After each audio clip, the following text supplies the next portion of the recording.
sommes aujourd'hui devant un bâtiment typiquement londonien, qui présente de nombreuses caractéristiques, notamment sa taille relativement faible, ainsi que sa composition en briques jaunes et en briques rouges. Mais pourquoi ces caractéristiques? Allons nous renseigner auprès des géologues du lycée français Charles de Gaulle de Londres.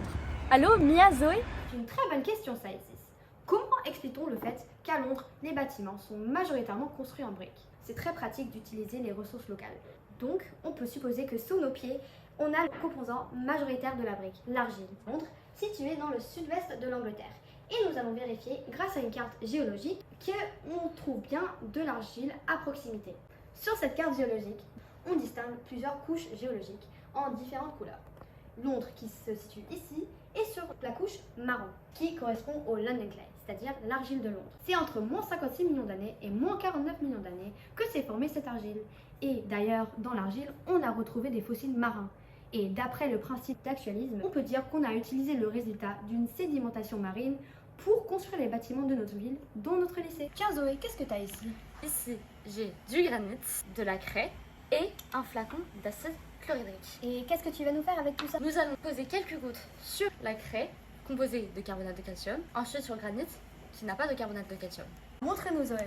Nous allons d'abord déposer une goutte sur la craie, composée de carbonate de calcium, Waouh, une effervescence, c'est incroyable! sur le granit.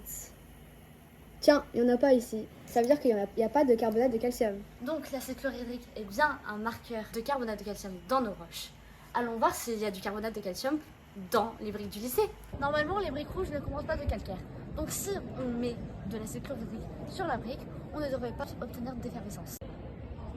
Et ben voilà, pas d'effervescence. Test négatif. Les briques jaunes sont formées d'argile et de calcaire.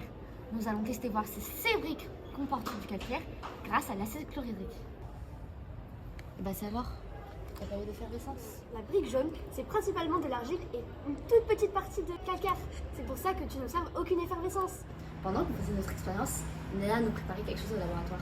Allons la voir. Alors Mia, qu'est-ce que tu nous prépares ici au laboratoire des UT? Je suis en train de préparer notre petite expérience avec deux pots d'argile que j'ai récupérés dans un petit parc londonien. Donc ici j'ai mon témoin et mon test, je vais le mettre dans les tubes ici pour mettre en évidence la différence entre les argiles pendant l'hiver qui sont plutôt humides et les argiles d'été qui sont plus sèches. C'est pour essayer de comprendre pourquoi à Londres les bâtiments sont si bas. Voilà le résultat de notre petite expérience.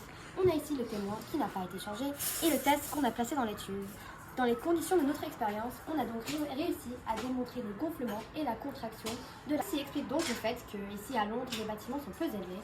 C'est en effet car l'argile réagit avec l'humidité et la météo. Merci Mia. On espère qu'on a répondu à ta question. Oui, merci. Je suis maintenant plus éclairée sur la construction des bâtiments londoniens.